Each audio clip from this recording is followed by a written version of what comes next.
considero, en mi opinión, que ya es inadmisible en estos tiempos. Lo hablamos desde el punto de vista de los avances de la comunidad internacional. O sea, la comunidad internacional del siglo XXI no puede volver atrás, no puede retrotraerse a los escenarios más abominables que se vivieron durante el siglo XX.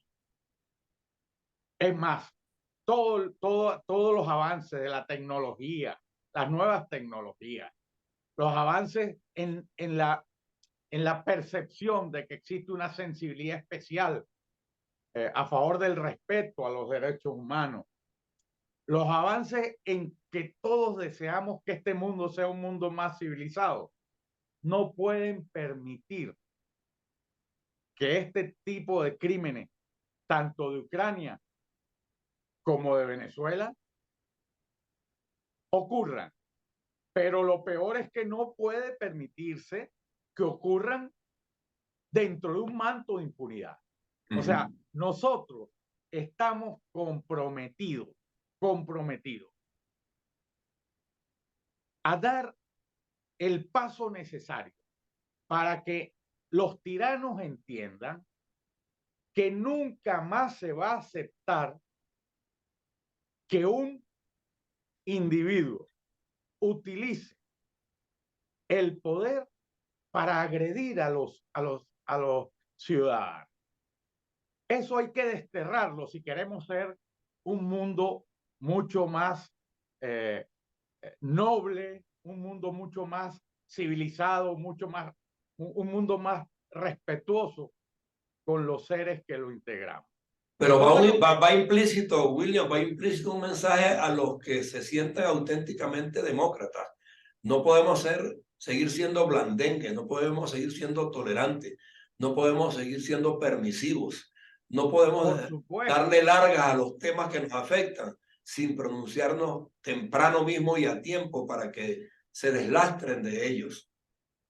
Por supuesto, José Antonio. Mira, yo en estos días hacía alguien me preguntaba acerca de cuál era cómo percibía yo a estas personas y yo le decía que mira, para mí esos individuos no es que sean delincuentes.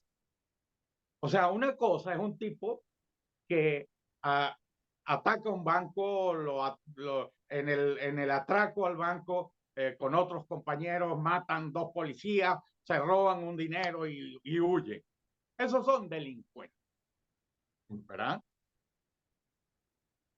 Pero estas personas que cometen estos crímenes de guerra, que cometen estos crímenes de lesa humanidad. No, y en base a un diseño. Que afectan, ya hacia allá voy, que afectan a un número extraordinario de seres humanos, ¿verdad? Como lo ocurrido en Venezuela. O como lo que está ocurriendo en Ucrania y como lo que sigue ocurriendo en Venezuela. Esos son auténticos criminales. Mira, si tú te vas a las cárceles venezolanas, los pranes son niños de pecho comparados con estos criminales. Porque esta gente ha organizado estos ataques sistemáticos y generalizados contra la población civil con pleno conocimiento de esos ataques, con una estrategia para lograr un objetivo. En el caso de Ucrania es apoderarse de Ucrania, vencer al pueblo ucraniano y someterlo. Y en el caso de Venezuela es derrotar a una oposición política que se oponía al régimen, derrotarla, vencerla y destruirla, que es lo que se ha logrado. En Venezuela, 7,5 millones de personas han salido huyendo desplazadas de Venezuela, ¿verdad? Por el efecto de 20 años de crímenes de lesa humanidad. Y como lo digo muchas veces, ¿cómo se destruye algo? ¿Cómo destruyes tú algo material? En este caso, una parte de la población venezolana. La destruyes descomponiéndola con los ataques violentos, con los asesinatos, las ejecuciones extrajudiciales, las detenciones, las torturas, ¿verdad? Con los tratos crueles, inhumanos, con las violaciones, con el exterminio gradual al privarlos intencionalmente de alimentos y medicina, pero especialmente se le destruye desapareciéndola. ¿Y cómo la desaparece? Haciéndola que huya. Y ahí están los 7,5 millones de venezolanos que han tenido que salir del país sin que haya una guerra, sin que haya un conflicto armado, serio, de dos partes enfrentadas, con armas. No ha ocurrido un tsunami, un terremoto, un cataclismo, nada de eso. Ha sido la actuación de estos criminales, de estos bandidos que no pueden calificarse de otra manera, la que ha generado eso.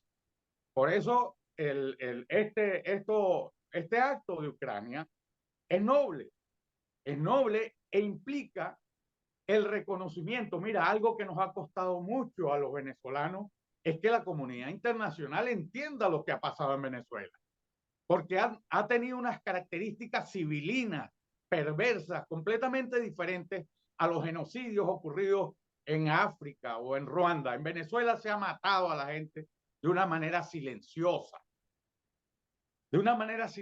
pero el efecto al final es el mismo: destruir una parte de la población. Entonces, mira, bienvenido ese saludo, ¿no? Bienvenido ese reconocimiento y bienvenido ese apoyo. Y mira, yo quería comentarte que es que es muy difícil nosotros porque, bueno, hemos tenido que aguantar 18 años con dos fiscales que extendieron el manto de impunidad a favor de los criminales venezolanos. Pero desde hace 2 años, casi 2 años, menos de 2 años, con la llegada de Karim Khan a la Fiscalía de la Corte Penal Internacional, esto dio un giro total. Pero ahora, cuando vemos que Khan formula cargos para que la Sala de Cuestiones Preliminares ordene la captura de Putin, sabemos que en esto no hay un juego. Aquí se está actuando con muchísima seriedad dentro de la idea que te comentaba al principio. Este mundo del siglo XXI no puede ser el mismo mundo que vivimos en el siglo XX. Y por eso las resoluciones tienen que ser ejemplificadoras, para que todos, donde quiera que estén, sepan que en el momento que cometan tropelías y desafueros en funciones públicas, que se les escogen para trabajar por el bien y lo desvían hacia el mal, han de pagar, quieras o no.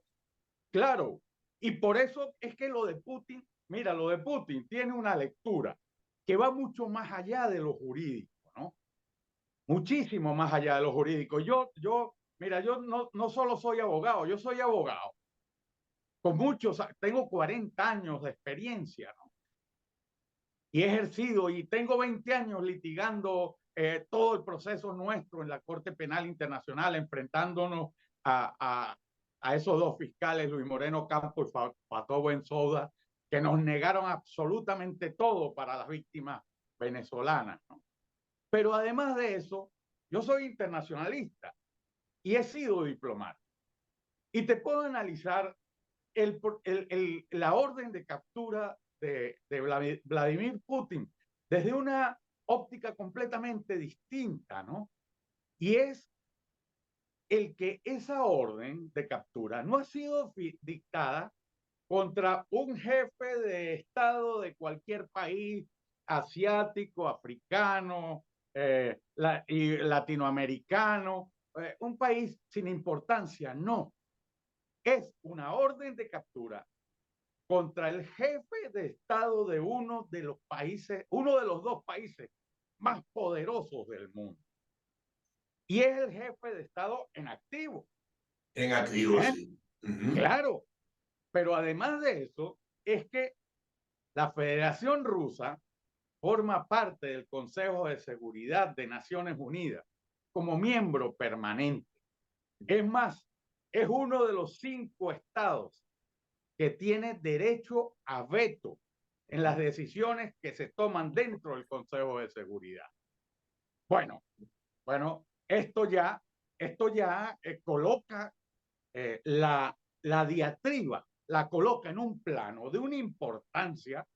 Mira, esto nunca hubiera ocurrido durante el siglo pasado. O sea, después que se estableció al final de la Segunda Guerra Mundial, la Carta de Naciones Unidas se crean las Naciones Unidas, se establece todo este orden mundial que nos ha regido hasta ahora, ¿verdad? Bueno, esto entre el fin de la guerra y el final de los años 80 y el inicio de los 90, cuando se produce el colapso de la Unión Soviética, esto hubiera sido impensable, impensable. Nadie hubiera entendido, ni se hubiera aceptado de ninguna manera, ¿no? Pero resulta que algo pasó, por lo que estamos viendo, algo pasó, y sobre todo tenemos que fijar mucho la atención en que, caramba, algo está pasando en Ucrania. ¿Cómo es posible que ese país todopoderoso, que es la Federación Rusa, no haya podido derrotar en un año entero, no haya podido derrotar a Ucrania? El mundo entero se está dando cuenta del desastre que está significando esto para los rusos. Mira, ni Napoleón, en el invierno ruso, naufragaron Napoleón, naufragó Hitler, y aquí está terminando el invierno y el pueblo ucraniano y Zelensky siguen de pie. Entonces, me pregunto, ¿será que ahora esa Federación Rusa es un tigre sin dientes? Y si eso es así, no estaremos, ahora que se le dicta una orden de captura a su jefe de Estado en activo, no estaremos ante el nacimiento de un nuevo orden mundial.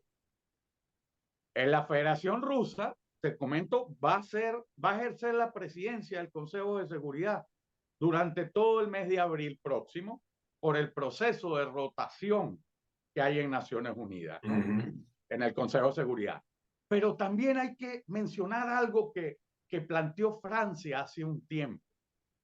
Hace un tiempo, Francia presentó una propuesta según la cual no debe aceptarse el derecho de veto cuando los asuntos que se discuten tengan que ver con crímenes de guerra o crímenes de lesa humanidad. Mira qué interesante. Hasta ahora es una propuesta que involucraba la posibilidad de acordarse el veto en situaciones de crímenes de guerra o crímenes de lesa humanidad no puede ser ejercido por ninguna de las grandes potencias. Bueno, imagínate qué pudiera ocurrir si esa propuesta funcionara y se pusiera en marcha, ahora que quien está acusado de crímenes de guerra es justamente uno de los miembros del Consejo de Seguridad que tiene derecho a veto.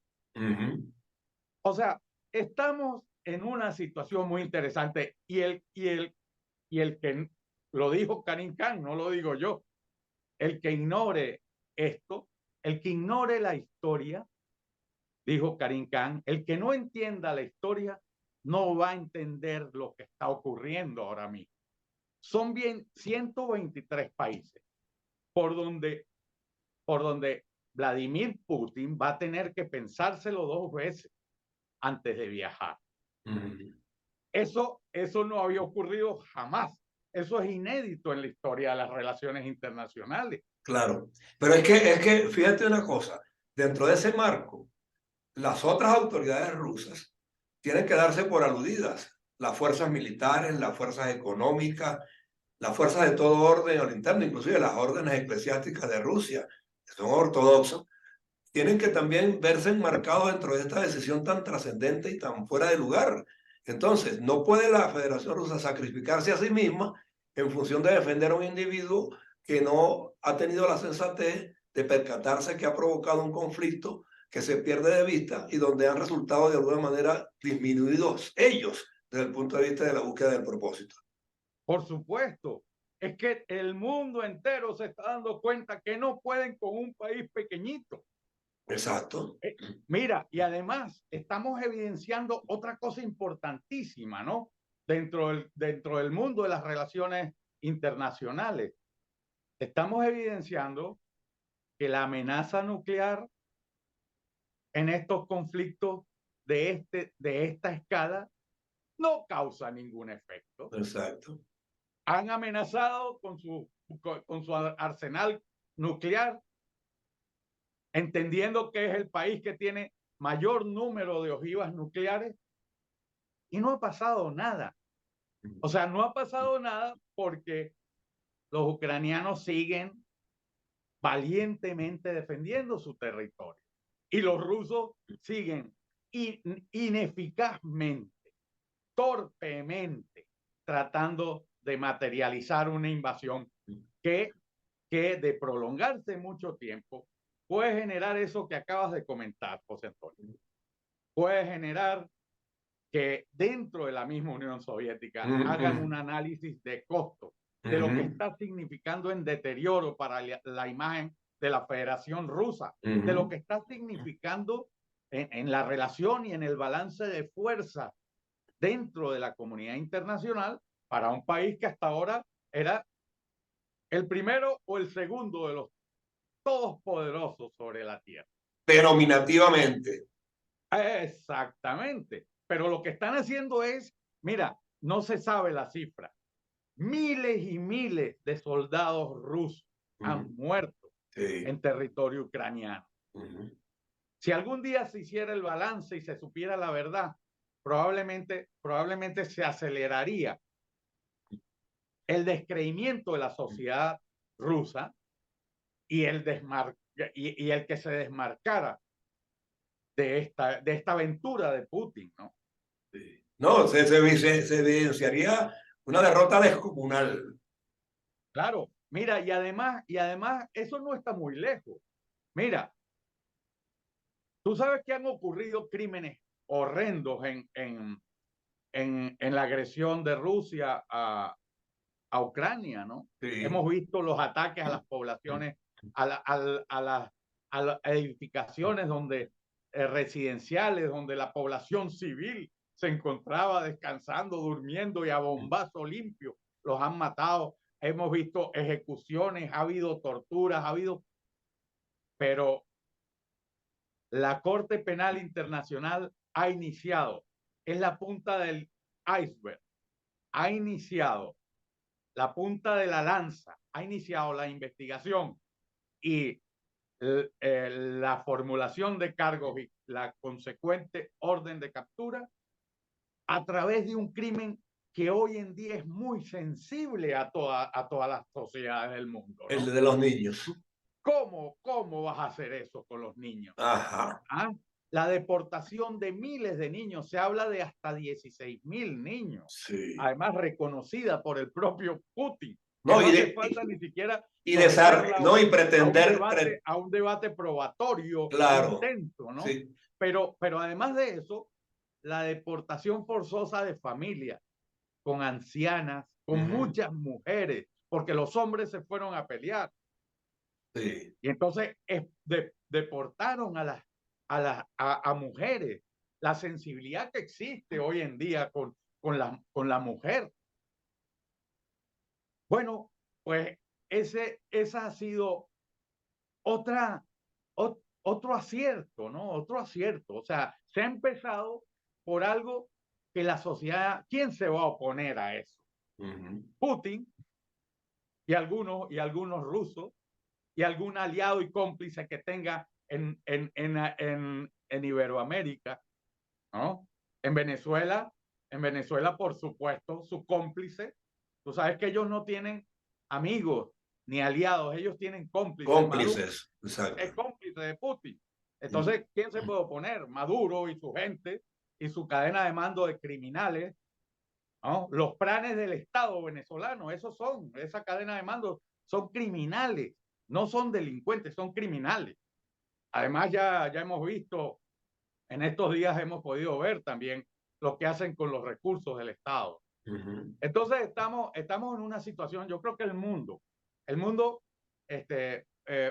pronto va a ir analizando y sopesando todo lo que está ocurriendo. Para la Corte Penal Internacional es un reto extraordinario, un reto. Se ha apostado por ir contra la conducta criminal de uno de los hombres más poderosos de la Tierra. Sí. Eso puede tener costos, por supuesto, pero de que es una actitud justa, noble y aceptada por el mundo, lo estamos viendo. La gente lo que está esperando es a ver cómo se le ocurra ir a tal o cual sitio. Este señor puede tener problemas y puede terminar en La Haya, ¿no? Bueno, y lo mismo está esperando la comunidad latinoamericana y la venezolana en particular con respecto a lo que se juzga allá.